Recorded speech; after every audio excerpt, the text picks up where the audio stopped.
Good morning everyone. Welcome to PW only IAS. दोस्तों, date है आज की 25 अगस्त 2025 एंड आप सभी का स्वागत है आज के प्रीलिम बूस्टर न्यूज़ डिस्कशन में। बहुत सारी ऐसी न्यूज़ हैं जो आज के सेशन में हमें डिस्कस करनी है, पर उसको स्टार्ट करने से पहले मैं आप सबको बता दूं कि हमारी टीम की तरफ से जो प्रहार 5.0 कोर्स जो कि 2026 के लिए आखिरी कोर्स होने जा रहा है, वो आज से स्टार्ट हो रहा है। दोस्तों, ये अपने आप में कॉम्प्रिहेंसिव कोर्स है जिसमें प्रीलिम्स, मेंस, इंटरव्यू हर एक कॉम्पोनेंट की यहाँ पे तैयारी करवाई जा रही है। ध्यान रखिएगा कि अगर आप 2026 की तैयारी कर रहे हैं, ये बैच आपको बहुत ज़्यादा बेनिफिट यहाँ पे करने जा रहा है। तो दोस्तों, इसका जो लिंक है नीचे डिस्क्रिप्शन के अंदर दिया हुआ है, वहां पर जाकर आप इस कोर्स के अंदर एनरोल कर सकते हैं। साथ ही साथ अगर आपको इस सेशन की पीडीएफ चाहिए तो आपको मेरे Telegram channel Rishabh Sharma sir PW, यहाँ पर इसकी पीडीएफ भी आपको यहाँ पे मिल जाएगी। चलिए स्टार्ट करते हैं। पहला जो टॉपिक हमें डिस्कस करना है ना, वो है ग्रेट निकोबार प्रोजेक्ट के रिगार्डिंग। काफी ये न्यूज में चल रहा है, तो थोड़ा समझते हैं। सबसे पहली चीज जो हमें समझनी है वो है अंडमान निकोबार के रिगार्डिंग, इसकी पूरी की पूरी मैपिंग के रिगार्डिंग। देखो, यहाँ पर पिक्चर में मैंने इसका जो मैप है वहां पे लगाया हुआ है। थोड़ा सा आप यहाँ पे नोटिस करने की कोशिश करेंगे। दरअसल में अंडमान निकोबार ना दो पार्ट्स में डिवाइडेड है। एक है अंडमान ग्रुप ऑफ आइलैंड्स, एक आपको निकोबार ग्रुप ऑफ आइलैंड्स आपको देखने को मिल जाएंगे। इनके बीच में से यहाँ से आपकी जो लाइन पास होती है, इसको हम क्या बोलते हैं? We call this as 10 degree channel. ठीक है ना? तो यहाँ से इसका जो 10 डिग्री चैनल है वो सेपरेट करेगा किसको? अंडमान आइलैंड्स को फ्रॉम द निकोबार आइलैंड्स। ये बात आप ध्यान में रखेंगे। साथ ही साथ जो अंडमान निकोबार का फॉर्मेशन होता है वो फॉर्म हुए बिकॉज ऑफ अ कोलिजन। ये कोलिजन हमें इंडियन प्लेट और जो आपका बर्मा माइनर प्लेट है, जो कि एक्चुअल में यूरेशियन प्लेट का हिस्सा है, उनके कोलिजन की वजह से हमें ये देखने को मिल जाते हैं। अब अगर मैं बात करूं अंडमान आइलैंड्स की, तो यहाँ पर आपको north Andaman, middle Andaman and साथ ही साथ यहाँ पे नीचे आपको साउथ अंडमान आपको देखने को मिल जाएगा, या आप लोअर अंडमान इसको कह सकते हो। एंड एक लिटिल अंडमान भी आपको यहाँ पे देखने को मिल जाता है। एक इंटरेस्टिंग बात और भी आपको ध्यान में रखनी है कि एक डंकन पैसेज है। क्या है? Duncan passage. ये जो डंकन पैसेज है, ये दरअसल में आपके जो साउथ अंडमान है इसको सेपरेट करता है फ्रॉम द लिटिल अंडमान। ये बात भी आपको यहाँ पे क्लैरिटी होनी चाहिए कि आखिर डंकन पैसेज क्या है। बाकी अगर हम बात करें इसके अलावा, तो आप लोग जानते होंगे कि जो पोर्ट ब्लेयर है, जो कि अब तो इसका नाम बदल चुका है, ठीक है, श्री विजयपुरम हो चुका है, जो इसकी कैपिटल सिटी है अंडमान निकोबार की, वो साउथ अंडमान के अंदर ही आपको देखने को मिल जाती है। एक बहुत ही फेमस यहाँ पे आपको आइलैंड, सेंटिनल आइलैंड भी देखने को मिल जाएगा। दरअसल में ये वही सेंटिनल लीज जो आपके एक ऐसी ट्राइब है जिनके साथ कांटेक्ट बहुत ही कम हुआ है, रेदर आई शुड से कि कांटेक्ट लगभग ना के बराबर ही यहाँ पर सेंटिनलीज ग्रुप ऑफ जो आपके ट्राइबल हैं उनके साथ हमारा देखने को मिलता है। पर आज हमारा जो फोकस रहेगा ना, वो दरअसल में ग्रेट निकोबार के रिगार्डिंग रहेगा। यानी कि निकोबार आइलैंड्स के अंदर आपको ये ग्रेट निकोबार देखने को मिल जाते हैं। ये दरअसल में ग्रेट निकोबार लार्जेस्ट है among the Nicobar islands. And आप नोटिस कर पाएंगे कि काफ़ी हद तक ये इंडोनेशिया के काफ़ी करीब भी आपको देखने को मिल जाते हैं। तो एक्चुअल में ना, अगर मैं बात करता हूँ यहाँ पर ग्रेट निकोबार की, तो ग्रेट निकोबार को और बेहतर बनाने के लिए हमारा एक प्रोजेक्ट चल रहा है जिसका नाम है ग्रेट निकोबार आइलैंड प्रोजेक्ट। हमारे प्रधानमंत्री जी ने 2021 में इसको लॉन्च किया था। ठीक है। एंड आप इसमें नोटिस कर सकते हैं कि इसके अलग अलग कंपोनेंट्स इसमें देखने को मिल जाएंगे। फॉर एग्जांपल, अगर हम बात करते हैं इस प्रोजेक्ट की, तो एक तो जो इंपॉर्टेंट कंपोनेंट है ना, वो है आपका इंटरनेशनल कंटेनर ट्रांसशिपमेंट टर्मिनल। मैं आपको थोड़ा एक्सप्लेन करता हूँ। देखो, अब तो जाके भारत ने आपको कोची के अंदर आपको पहला भारत का इंटरनेशनल ट्रांसशिपमेंट टर्मिनल देखने को मिल जाएगा। पर पहले आप नोटिस करते थे कि जैसे हमारी बहुत heavy dependency Colombo, Dubai, Singapore के ऊपर, बहुत सारे फॉरेन पोर्ट्स के ऊपर हमारी डिपेंडेंसी थी। तो एक तो चलो हमने कोची में कर दिया, और वैसा ही हम एक इंटरनेशनल कंटेनर ट्रांसशिपमेंट टर्मिनल हम यहाँ ग्रेट निकोबार में भी यहाँ पे डेवलप कर रहे हैं, जिसके माध्यम से हमारा मैरीटाइम ट्रेड बढ़ेगा। प्लस आप यहाँ पे इसकी ग्रेट निकोबार की आप स्ट्रेटेजिक लोकेशन को भी यहाँ पे अंडरस्टैंड कर पा रहे होंगे, क्योंकि बहुत ही क्लोज है काफ़ी सारे ट्रेड रूट्स के रिगार्डिंग। कॉस्ट एफिशिएंसी भी बढ़ेगी, तो इस वजह से हम यहाँ पे ये प्रोजेक्ट रन कर रहे हैं। साथ साथ दोस्तों, अगर हम बात करें यहाँ पर एक ग्रीन फील्ड मतलब जो बिल्कुल जीरो से स्क्रैच से बनाया जाता है, ऐसा हम एक इंटरनेशनल एयरपोर्ट भी यहाँ पे इस प्रोजेक्ट के अंतर्गत डेवलप कर रहे हैं, जिसको सिविलियन और मिलिट्री दोनों पर्पसेस के लिए यहाँ पे इस्तेमाल किया जाएगा। फिर टाउनशिप डेवलपमेंट हो गया। उसके अलावा अगर हम बात करें, हम gas and solar power solar based power plant 450 mega volt ampere, ये भी हम यहाँ पे डेवलप कर रहे हैं। और इन सबको डेवलप करने की जो जिम्मेदारी है वो है Andaman and Nicobar island integrated development corporation के अंतर्गत। एंड आप नोटिस कर सकते हो कि ये नीति आयोग की एक रिपोर्ट थी, उसने बताया कि किस तरह से हमारे ग्रेट निकोबार बहुत बहुत ज़्यादा इंपॉर्टेंट बन जाते हैं, एंड उसी बेसिस के ऊपर हम यहाँ पे ये सारी चीज़ें डेवलप कर रहे हैं। बाकी जो पोर्ट होगा वो इंडियन नेवी के अंतर्गत होगा, और जो एयरपोर्ट होगा वो आपका दोनों मिलिट्री और सिविलियन पर्पसेस के लिए हम उसको यहाँ पे इस्तेमाल करेंगे। बाकी लोकेशन तो मैंने आपको समझा ही दी है ग्रेट निकोबार की, है ना, कि कैसे कैसे ये चीज़ें हैं। अब क्वेश्चन ये आता है कि सर हम इसको डिस्कस क्यों कर रहे हैं? बाकी बातें ठीक है कि हाँ लोकेशन ये है, यहाँ पर आपके ग्रेट निकोबार में शोम्पेन ट्राइब्स और निकोबारीज ट्राइब आपको देखने को मिल जाते हैं। बहुत अच्छी खासी बायोडाइवर्सिटी भी है, जैसे for example leather back sea turtle जो है वो यहाँ पे इस पर्टिकुलर आइलैंड की एक स्पीशीज आपको बहुत पॉपुलर देखने को मिल जाएगी। और भी इसके अलावा टोटल 14 स्पीशीज मैमल्स की, 71 स्पीशीज बर्ड्स की, 26 स्पीशीज रेप्टाइल्स की। तो there so much of diversity है। पर क्वेश्चन ये है कि हम इसको डिस्कस आखिर कर क्यों रहे हैं? देखो आप इस बात को अंडरस्टैंड करो, जब भी कोई डेवलपमेंट हम करते हैं ना, तो एक डिबेट उठ के आ जाती है। वो डिबेट किस चीज़ की है? डिस्प्लेसमेंट वर्सेस डेवलपमेंट की, है ना? आई एम वेरी श्योर आपने ये डिबेट के बारे में सुना भी होगा कि जब हम दोस्तों इस तरह से डेवलप कर रहे हैं, राइट, तो क्या हम वहाँ के जो लोकल लोग हैं, खासकर हमारे जो ट्राइबल लोग हैं, उनको कहीं हम यहाँ पे डाइवर्ट तो नहीं कर रहे? क्या उनके फॉरेस्ट राइट्स का ध्यान रखा गया या नहीं रखा गया? कहीं ऐसा तो नहीं कि जंगलों को काट-काट कर, पेड़ों को काट-काट कर हम वहाँ पे डेवलपमेंट की कोशिश कर रहे हैं? तो दरअसल में ना दोस्तों, ये जो ग्रेट निकोबार प्रोजेक्ट है ना, ये 72,000 करोड़ का बहुत ही एम्बिशियस प्रोजेक्ट आपको देखने को मिलता है। तो आज के समय कंट्रोवर्सी इसके रिगार्डिंग यही है, ट्राइबल काउंसिल ने ये बोल दिया है कि बहुत सारा ऐसा एरिया है जो इल्लीगली आपका डाइवर्ट कर दिया गया है from forest to these development projects, that is why it is in the news. तो न्यूज़ तो चलो समझ आ गई, कुछ और चीज़ें भी देख लेते हैं इस पर्टिकुलर आइलैंड्स के रिगार्डिंग। जैसा मैंने आपको बताया, यहाँ पर दो बहुत ही फेमस ट्राइबल ग्रुप्स हैं। देखो अगर हम बात करें ना अंडमान की, मतलब अंडमान निकोबार ओवरऑल की, तो वहाँ पर मल्टीपल है, पर ग्रेट निकोबार की बात करें तो यहाँ पे दो आपको ट्राइब्स देखने को मिलेंगी। एक है शोम्पेन, शोम्पेन आपका लगभग 250 इंडिविजुअल्स आपको देखने को मिल जाएंगे, और इनको पीवीटीजी के तौर पे कैटेगराइज किया गया है। दरअसल में ना आप लोग जानते होंगे देबार कमीशन के बारे में।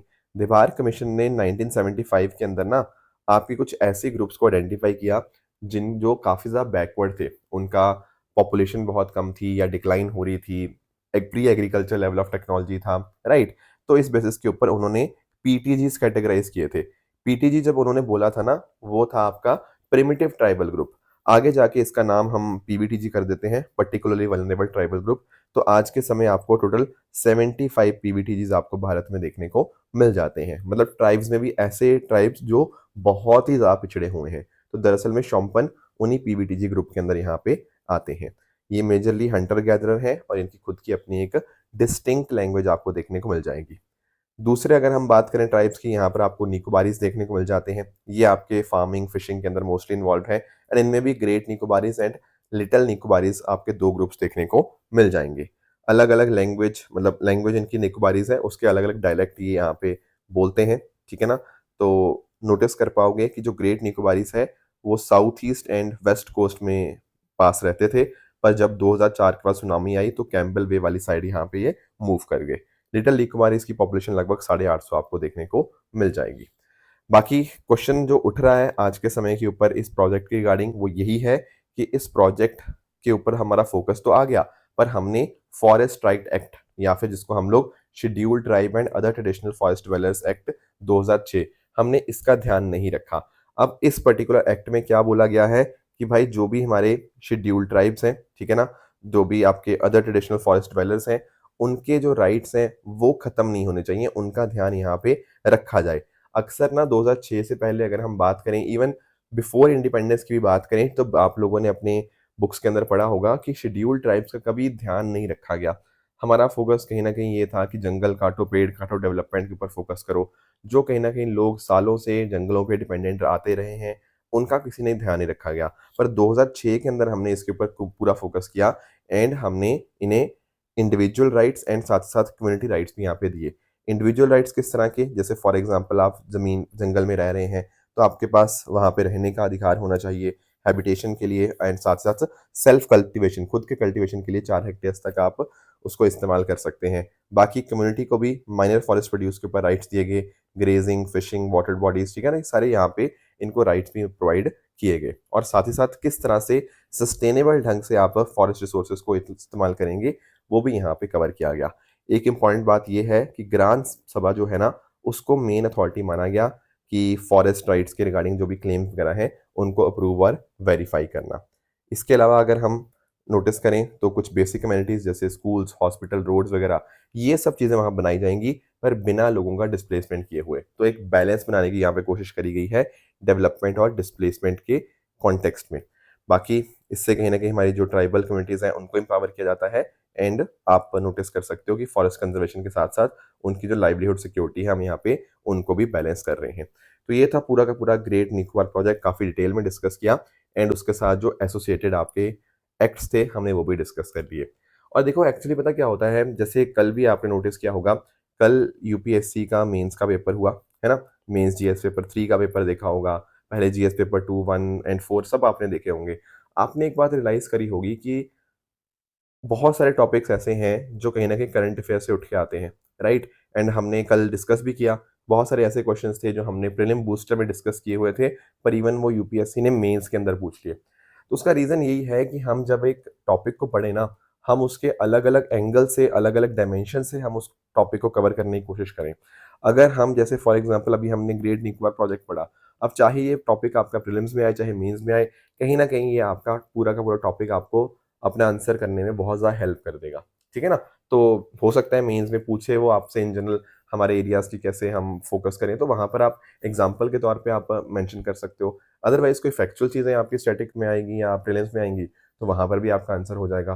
तो अगर हम इस तरह से मल्टीपल डायमेंशन को कवर करते हुए अपने एक टॉपिक को कवर करते हैं ना, तो स्टैटिक भी और करंट भी हमारा काफ़ी हद तक यहाँ पे टैकल हो जाता है। अगले टॉपिक पे दोस्तों आते हैं, that is your Sundarban tiger reserve. अब इसको भी थोड़ा हम अंडरस्टैंड कर लेते हैं। दोस्तों, भारत का जो सबसे बड़ा टाइगर रिज़र्व है, वो है नागार्जुना सागर श्रीशैलम टाइगर रिज़र्व आंध्र प्रदेश के अंदर। ऑलरेडी ये क्वेश्चन यूपीएससी ने आई थिंक 2020 या 2021 में पूछा हुआ है। बट अब क्या हुआ है, ये तो चलो टॉप पे है ही है। सेकंड लार्जेस्ट जो टाइगर रिज़र्व अब बन गया है ना, वो आपका सुंदरबन टाइगर रिज़र्व बन चुका है इन वेस्ट बंगाल। दरअसल में सुंदरबन टाइगर रिजर्व का जो एरिया है वो थोड़ा-सा बढ़ गया है एज़ कम्पेयर टू पहले के टाइम से एंड जिस वजह से सुंदरबन टाइगर रिजर्व अब भारत का सेकंड लार्जेस्ट टाइगर रिजर्व बन चुका है। ठीक है? तो आप इसकी लोकेशन यहाँ पे सुंदरबंस की आप देख पा रहे होंगे, ठीक है ना? तो ये लोअर गंगेटिक डेल्टा में आपको देखने को मिल जाएगा और कुछ एरिया इसका भारत के अंदर है एंड कुछ एरिया आपको यहाँ पे इसका वेस्ट बंगाल के अंदर देखने को मिल जाता है। बाकी ये जो सुंदरबन टाइगर रिजर्व है, ये दुनिया का जो सबसे लार्जेस्ट डेल्टा है, that is your Sundarban delta, उसी का हिस्सा है जो कि गंगा और ब्रह्मपुत्र रिवर फॉर्म करती हैं before draining into the bay of Bengal. आप नोटिस करना, सुंदरबन को टाइगर रिजर्व का, नेशनल पार्क का और बायोस्फीयर रिजर्व का दर्जा यहाँ पे मिल चुका है। इवन यहाँ पे यूनेस्को वर्ल्ड हेरिटेज साइट भी है, रामसर साइट भी आपको ये देखने को मिल जाती है। ठीक है? तो जैसे मैंने आपको बताया बांग्लादेश के साथ इसका बॉर्डर टच होता है, ठीक है? एंड साउथ में बे ऑफ बंगाल की तरफ, वेस्ट में रिवर माल्टा आपको देखने को मिल जाएगी एंड नॉर्थ वेस्ट में आपका विदिया एंड गोमती रिवर आपको देखने को मिल जाती है। बहुत सारे अलग-अलग रिवर चैनल्स, एस्चुरीज, आइलैंड्स, छोटे बड़े साइज के आपको यहाँ पे देखने को मिल जाते हैं। एक बहुत इंटरेस्टिंग बात ये है कि ये एकमात्र ऐसा मैनग्रोव फॉरेस्ट है दुनिया के अंदर, मतलब बांग्लादेश में भी है, भारत में भी है, जहाँ पर आपको अच्छी खासी टाइगर पॉपुलेशन देखने को मिल जाती है।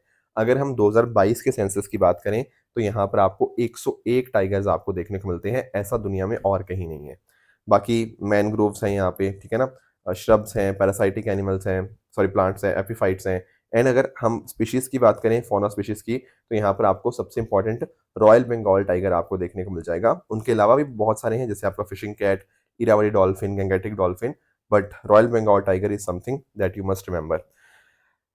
अब जैसे मैंने आपको बताया कि सुंदरबन टाइगर रिज़र्व का जो एरिया है वो बढ़ गया है पहले के मुकाबले। अब इससे ना थोड़ी-सी दिक्कत, थोड़ी-सी परेशानी या थोड़ा फ़ायदा भी हो सकता है।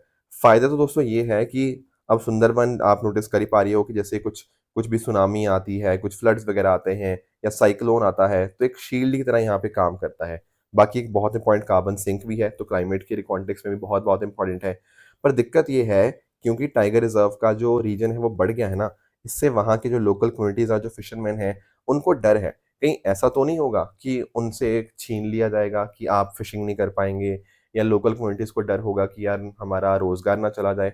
तो ऐसे केस में सरकार ने बोला हुआ है कि आप चिंता मत करो, आपको हम buffer zone rights definitely provide करेंगे। तो फिर से वही बात है कि हाँ, हम क्लाइमेट का ध्यान रखेंगे, बट आपका लाइवलीहुड भी नहीं जाने देंगे, तो उसकी आप चिंता मत करें। और ये काम सारा किसने देखा है? ये काम सारा देखा है आपके एनबीडब्ल्यूएल ने, that is national board for wild life. दरअसल में वाइल्ड लाइफ प्रोटेक्शन एक्ट 1972 के अंतर्गत एक हमने नेशनल बोर्ड बनाया है, national board for wild life, ठीक है ना? एंड इसमें ना सबसे इंपॉर्टेंट बात पता क्या है? यहाँ पर इस बोर्ड को चेयर कौन करते हैं? हमारे प्रधानमंत्री जी करते हैं। साथ-साथ इसके जो वाइस चेयरपर्सन है वो आपके minister of environment, forest and climate change है, एंड टोटल इसमें 47 मेंबर कमेटी है। और भी मेंबर्स आप देख सकते हो, जैसे इसके मेंबर सेक्रेटरी होते हैं, additional director general of forest and director wild life preservation. इसके अलावा 3 एमपीज़ होते हैं, 2 आपके लोकसभा से, 1 राज्यसभा से, 5 एनजीओ के रिप्रेजेंटेटिव होते हैं, 10 ऐसे लोग होते हैं जिन्होंने कहीं न कहीं काफ़ी इम्पोर्टेंट काम किया होता है एनवायरनमेंट प्रिजर्वेशन के लिए। इसके अलावा गवर्नमेंट सेक्रेटरी होते हैं अलग-अलग डिपार्टमेंट से, chief of army staff, director general of forest, tourism, ये सब भी इसके मेंबर होते हैं। टोटल 47 मेंबर कमेटी आपको देखने को मिल जाती है। हालाँकि है ये बहुत ही हाई पावर्ड बॉडी, क्योंकि इसमें प्रधानमंत्री चेयर है, बट आपको ध्यान ये रखना है कि बोर्ड एडवाइजरी फंक्शन यहाँ पे सर्व करता है, एंड सरकार को ये रिकमेंडेशन देता है कि वाइल्ड लाइफ कंजर्वेशन कैसे किया जाना चाहिए। कुछ इंपॉर्टेंट जो इसके फंक्शन है, सबसे इंपॉर्टेंट है कि अगर आपको नेशनल पार्क और आपके वाइल्ड लाइफ सेंचुरी का बाउंड्री अगर आपको चेंजेस करने हैं ना, या टाइगर रिजर्व को डीनोटिफाई करना है, तो वहां पर national board for wild life से परमिशन लेना मैंडेटरी है। इट इज मतलब यही अप्रूवल देगा। साथ ही साथ मान लीजिए कोई प्रोटेक्टेड एरिया के अंदर कोई टूरिस्ट लॉज वगैरह खोलना है, कंस्ट्रक्ट करना है, तो भी इनसे परमिशन लेनी कंपलसरी है, अप्रूवल यही देंगे। साथ ही साथ अगर हम बात करें, हमें वाइल्ड लाइफ हैबिटेट को डाइवर्ट करना है किसी डेवलपमेंट प्रोजेक्ट के लिए, तो भी अप्रूवल आपके national board for wild life का ही लगेगा। अब ये तो हो गया national board for wild life. इसकी अपने आप में एक ना स्टैंडिंग कमेटी भी होती है। वो स्टैंडिंग कमेटी एक तरह से इसी के अंतर्गत एक इंडिपेंडेंट बॉडी आपको देखने को मिल जाएगी, जिसमें 10 मेंबर हो सकते हैं, और उसको चेयर आपके minister of environment, forest and climate change यहाँ पे करते हैं। तो आप ऐसा समझ लो कि मेजर मेजर जो डिसीजन होंगे वो national board for wild life करेगा, एंड कोई बाकी जो प्रोजेक्ट क्लियरेंसेस वगैरह होंगे वो आपका स्टैंडिंग कमेटी कर दिया करेगी। This is how it works. I hope ये बात आपको Sundarban tiger reserves and national board for wild life के बारे में समझ आ गई होगी। आगे चलते हैं दोस्तों, नेक्स्ट टॉपिक हमारे सामने है, UN declares famine in Gaza. United nation ने ना गाजा के अंदर फेमाइन डिक्लेयर कर दिया है। अब पहला क्वेश्चन तो ये आता है कि ये फेमाइन का मतलब क्या होता है, राइट? देखो एक्चुअली क्या होता है, अगर हम बात करें यूएन की, तो इसने ना कुछ क्राइटेरिया दे रखे हैं।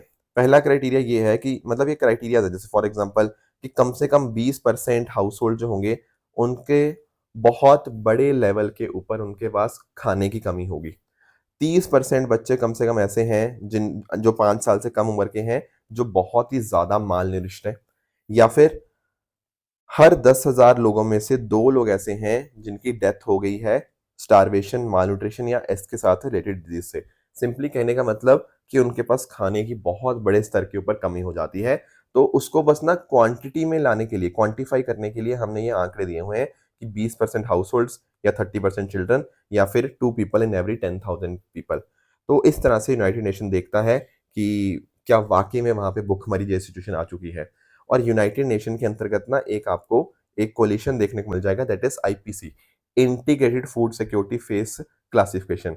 ये एक्चुअली दुनिया में देखता है कि कहाँ-कहाँ पे भुखमरी जैसी हालत है, कहाँ पर फेमाइन जैसी हालत है। तो इसने अभी यहाँ पे नोटिस किया एंड ये पाया कि भाई जो गाज़ा पट्टी है ना, जहाँ पर हम नोटिस कर पा रहे हैं कि जो आपका इज़राइल के साथ कॉन्फ्लिक्ट यहाँ पे बहुत लंबे टाइम से चल रहा है, उसके बाद यहाँ पे इन्होंने नोटिस किया कि ये कंडीशंस सैटिस्फाई हो रही हैं, एंड इसीलिए यहाँ पे गाज़ा में भुखमरी वाले हालात हो चुके हैं। तो ये ऑफिशियली डिक्लेयर कर दिया गया है फेमाइन। पास्ट की अगर हम बात करें ना दोस्तों, तो सोमालिया के अंदर 2011 में फेमाइन डिक्लेयर किया गया था, 2017 और 2020 में साउथ सूडान के अंदर, एंड सूडान का जो डार्फुर रीजन है वहाँ 2023 के अंदर यहाँ पे इन्होंने डिक्लेयर किया था फेमाइन की सिचुएशन को। एंड इसका रीज़न यही है, जैसे मैंने आपको बताया कि इज़राइल और हमास के बीच में जंग चल रही है, बहुत सारे लोग डिस्प्लेस हुए हैं, एंड इवन ना इज़राइल ने यहाँ पर जो एड थी वो बंद कर दी थी मार्च 2025 के अंदर, फिर बाद में मई में थोड़ी मोटी एंट्री मतलब इसके अलाउ किया गया। तो बिल्कुल एक तरह से वहाँ पे जो लोकल फूड सिस्टम है कोलैप्स ही कर गया है। लाइव स्टॉक खत्म हो गया है, फिशिंग को बैन कर दिया गया है, जो आपके क्रॉप्स वगैरह थी वो डैमेज हो चुकी हैं, क्योंकि युद्ध की तरफ जब सारी चीज़ें होती हैं तो कहाँ एग्रीकल्चर और बाकी सी चीज़ें सर्वाइव कर पाती हैं। तो ये सारे इश्यूज़ की वजह से आज के समय हमें यूएन ने बताया है कि गाज़ा के अंदर फेमाइन को डिक्लेयर कर दिया है। तो ये कुछ बातें हैं जो आपको क्लियर होनी चाहिए। नेक्स्ट आते हैं दोस्तों अगले टॉपिक पे, that is your privileges and immunities to IBCA. सबसे पहले मैं आपको आईबीसीए समझा देता हूँ। आईबीसीए है हमारा इंटरनेशनल बिग कैट अलायंस। जब हम बात करते हैं ना बिग कैट की, यहाँ 7 बिग कैट आ जाती हैं। एक तो पहला है आपका टाइगर, ठीक है? टाइगर आपको भारत में, साउथ ईस्ट एशिया में, रशिया में देखने को मिल जाएगा। मोस्टली ग्रासलैंड, मैनग्रोव्स और फॉरेस्ट में होता है और इसका आईयूसीएन स्टेटस इंडेंजर्ड है। दूसरा आपको लॉयन देखने को मिल जाएगा। लॉयन का आईयूसीएन स्टेटस आपको वल्नरेबल देखने को मिलता है। एंड आपको ये भारत के अंदर जो गिर फॉरेस्ट है गुजरात के अंदर, वहां पर आपको देखने को मिल जाएगा ग्रासलैंड सवानास रीजन्स के अंदर। लेपर्ड की बात करें तो लेपर्ड आपको वल्नरेबल देखने को मिल जाता है। उसके अलावा स्नो लेपर्ड की बात करें, इस बारे में हमने कई बार डिस्कशन भी किया है। ये हाई एल्टीट्यूड माउंटेन्स में होता है और इसका आईयूसीएन स्टेटस वल्नरेबल है। चीता की दोस्तों अगर हम बात करें तो चीता अफ्रीका के अंदर है, ठीक है ना? और भारत में भी देखो इसको रीइंट्रोड्यूस हमने किया, आप लोग जानते ही होंगे, है ना? हमने कई बार इसके बारे में डिस्कशन किया है। हालाँकि पहले हमारे भारत के अंदर एशियाटिक चीता हुआ करते थे, पर आज के समय तो वो सिर्फ़ ईरान के अंदर ही हैं। तो हमने अफ्रीकन चीताज़ को हमने यहाँ पे इंट्रोड्यूस किया है। थोड़ा चैलेंज भी आया था but we are coping with those challenges also. तो अगर अफ्रीकन चीता की बात करें तो वो वल्नरेबल स्टेटस है उनका, जो अभी भारत में हम लेकर आए हैं। जो हमारे यहाँ पहले हुआ करते थे एशियाटिक चीता, अब तो वो नहीं है, अब तो वो ईरान के अंदर ही है। तो उनका आईयूसीएन स्टेटस आपको क्रिटिकली एंडेंजर्ड आपको देखने को मिलता है। जैगुआर की बात करें तो इनका आईयूसीएन स्टेटस आपको नियर थ्रेटेंड है। एंड उसके अलावा पूमा की अगर हम बात करें, इनका आईयूसीएन स्टेटस आपको लीस्ट कंसर्न देखने को मिल जाता है। तो ये जो 7 चीज़ें मैंने डिस्कस करी ना, ये सातों को हम क्या बोलते हैं? We call them as big cat. अब प्रधानमंत्री मोदी जी ने 2023 के अंदर यहाँ पर एक अलायंस लॉन्च किया था, इंटरनेशनल बिग कैट अलायंस, ताकि ये जो बिग कैट्स हैं, इनको हम यहाँ पे बचा पाएँ, ठीक है ना? आपस में देश साथ में मिलकर बेस्ट प्रैक्टिसेस को शेयर करके इंश्योर ये कर पाएँ कि इनकी हम प्रिजर्वेशन कर पाएँ, इनको कंज़र्व कर पाएँ। तो इसके हेडक्वार्टर्स आपको भारत में ही आपको देखने को मिल जाते हैं। बाकी जो भी 95 range and non range country हैं, उनको साथ में लाने की कोशिश है। आपके अलग-अलग ऑर्गनाइज़ेशंस, कॉर्पोरेट्स को साथ में लाने की कोशिश है, ताकि इनके कंज़र्वेशन के रिगार्डिंग हम यहाँ पे काम कर पाएँ। तो दरअसल में इसकी जो पहली असेंबली थी, जून 2025 नई दिल्ली के अंदर इसको किया गया एंड उसको हमारे यूनियन एनवायरनमेंट मिनिस्टर ने ही उनको चेयर किया। तो उसमें आप नोटिस कर पाओगे भूटान, कंबोडिया, इस्वातिनी, गिनी, इंडिया, लाइबेरिया, सूरीनाम, ठीक है, सोमालिया, कज़ाकिस्तान, इन सब अलग-अलग कंट्रीज़ के डेलीगेशंस आपको देखने को मिलते हैं एंड उसमें यही डिसाइड होता है कि किस-किस तरह से हेडक्वार्टर्स भारत में बनेंगे एंड बाकी सारी चीज़ें। अब हुआ यहाँ पे पता क्या है अभी, आप नोटिस कर पाओगे कि हमारी सरकार ने, यानी कि भारत सरकार ने पता क्या किया है, इंटरनेशनल बिग कैट अलायंस को आपकी प्रिविलेजेस एंड इम्यूनिटीज एक्सटेंड कर दी हैं। दरअसल में ना भारत के अंदर आपको एक एक्ट देखने को मिलेगा। 1947 में ना हमारी सरकार ने एक एक्ट पास किया, United nation act 1947, privileges and immunities. Privileges and immunities का मतलब यही होता है कि देखो, जैसे आप लोगों ने कई बार नोटिस भी किया होगा, जैसे अब जैसे इंटरनेशनल बिग कैट अलायंस है, ठीक है? अब आप नोटिस करोगे इसके रिगार्डिंग कि बहुत सारे लोग इसमें काम कर पा रहे काम करेंगे। इवन और भी लोग होते हैं, जैसे फॉर एग्जांपल आपके यूएन के लोग वगैरह भी होते हैं, ठीक है? तो वो लोग भारत में तभी इंडिपेंडेंटली आराम से बिना किसी डर के काम कर पाएँगे, अगर वहाँ की सरकार उनको इम्यूनिटी प्रोवाइड करेगी। सरकार बोलेगी कि आप चिंता मत करो, आपके ऊपर कोई लीगल प्रोसीडिंग्स नहीं लगेगी, कोई टैक्सेशन वगैरह वाली चीज़ें नहीं लगेंगी और रेगुलेशंस वगैरह का हम यहाँ पे प्रॉपर ध्यान रखेंगे। आप बिना किसी लोकल इंटरफेरेंस के आप इंडिपेंडेंटली काम करो। इसीलिए हमने ये 1947 में एक्ट लेकर आए थे। तो भाई अब जो ये जो एक्ट है ना, ये इंटरनेशनल बिग कैट अलायंस के जो मेंबर्स होंगे, है ना, उनके लिए भी काम करेगा, ताकि वो भी आराम से बिना किसी दिक्कत के, बिना किसी लोकल इंटरफेरेंस के काम कर पाएँ, अपनी मर्ज़ी से काम कर पाएँ, राइट? दैट इज़ व्हाई हमने ये जो सारी की सारी जो यूनाइटेड नेशन एक्ट 1947 की इम्यूनिटीज़ थी ना, इन सबको हमने यहाँ पे इंटरनेशनल बिग कैट अलायंस वालों के लिए भी यहाँ पे एक्सटेंड कर दिया है। ये बात आपको क्लियर होनी चाहिए। अगला दोस्तों जो टॉपिक है that is AIBD, Asia Pacific Institute for Broadcasting Development. देखो, भारत को इसके चेयर के तौर के ऊपर यहाँ पे इलेक्ट किया गया है, ठीक है? That is why it is in the news. तो मैं थोड़ा समझा देता हूँ कि आखिर ये एआईबीडी है क्या? देखो, ये एक इंटर गवर्नमेंटल ऑर्गेनाइजेशन है, पहली बात तो ये, ठीक है? जो कि इलेक्ट्रॉनिक मीडिया में कॉपरेशन को आपस में एस्टैब्लिश करती है। फॉर एग्जाम्पल आप नोटिस कर सकते हो, यहां बात हो रही है किसकी, एशिया पैसिफिक की। यहां पर आपको नोटिस करने को मिलेगा कि टोटल 45 कंट्रीज से 92 मेंबर कंट्रीज हैं, ठीक है, मेंबर ऑर्गेनाइजेशन है, सॉरी। एंड इसमें आपस में ये सब लोग किस तरह से इलेक्ट्रॉनिक मीडिया के अंदर साथ में मिलकर काम कर सकते हैं, आपस में एक दूसरे से क्या सीख सकते हैं। जैसे भारत की अगर हम बात करें ना, तो भारत का जो आपका पब्लिक सर्विस ब्रॉडकास्टर है, that is your Prasar Bharati, जो कि भारत की जो मिनिस्ट्री ऑफ आईबी है, ministry of information bureau, information and broadcasting, उसको रिप्रेजेंट करता है। तो ये भारत की तरफ से होगा, ऐसे और देश भी होंगे। तो आपस में कैसे हम मीडिया डेवलपमेंट और बेहतर कर सकते हैं, एक दूसरे से कैसे सीख सकते हैं, कोलैबोरेशन कैसे बेहतर होगा, वो है एआईबीडी का काम। एंड इसके हेडक्वार्टर आपको कुआलालंपुर मलेशिया के अंदर आपको देखने को मिल जाएंगे।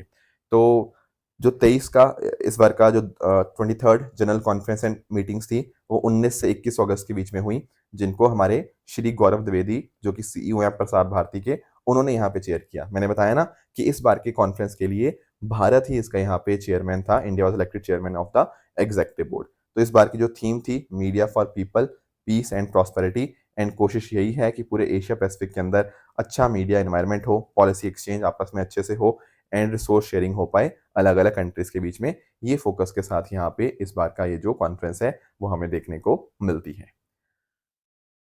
दोस्तों बात करें ट्रू एंड फॉल्स स्टेटमेंट्स की, यहाँ पर आपके सामने कुछ स्टेटमेंट्स हैं, ठीक है, तो इनको आप पढ़िएगा, बताइएगा इनमें से कौन सा सही है, कौन सा गलत है।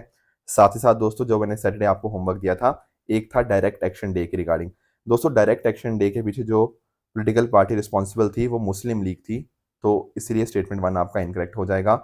एडजर्नमेंट साइन डाई का मतलब जो होता है ना, वो ये होता है कि जब आपका एक सेशन प्रिसाइडिंग ऑफिसर के द्वारा टर्मिनेट कर दिया जाता है, एंड क्योंकि इसमें वर्ड इस्तेमाल है साइन डाई, इसका मीनिंग यही है कि बिना कोई डेट फिक्स किए हुए फॉर द नेक्स्ट सिटिंग, उसको बोलते हैं एडजर्नमेंट साइन डाई। तो इसीलिए सेकंड भी आपका इनकरेक्ट हो जाएगा। डल लेक की दोस्तों अगर हम बात करें, तो ये आपको जबरवान रेंज के अंदर आपको यहाँ पे देखने को मिल जाएंगे, उसकी फुटहिल्स के अंदर। तो तीसरा स्टेटमेंट भी आपका यहाँ पे इनकरेक्ट रहेगा। राइट दोस्तों, तो ये थी हमारी आज की डिस्कशन। इसी तरह से आप सब लोग अपने एंड पे हार्डवर्क करते रहिए। Thank you so much for joining, all the very best, thank you so much.